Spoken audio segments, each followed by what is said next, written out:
قرب او نږدېکت و الله ته د دغه شخص د تقوا په اندازه دی.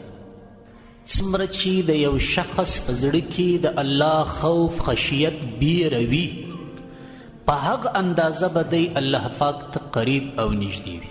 بزرگان فرمایي څنګه چې الله پاک اسمان په ستورو ښایسته کړی ولقد زینا السماء الدنیا بمصابیح، الله وایي موږ اسمان په ستورو ښایسته کړی.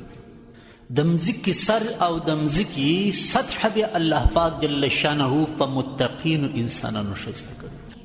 بهم ترزقون و بهم تنصرون و بهم تمترون.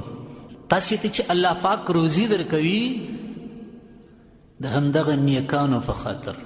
ستاسې نصرت چې د دشمن په مقابل کې کیږي، دشمن ماته و شکست خوري او تاسې مخ ته ځئ د همدغه نیکانو په خاطر.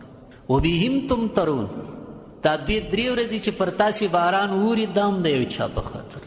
نهج حياة جئنا تبصرة عن كل ضلال، أعددنا بضع رسالات. تعليم الإسلام راديو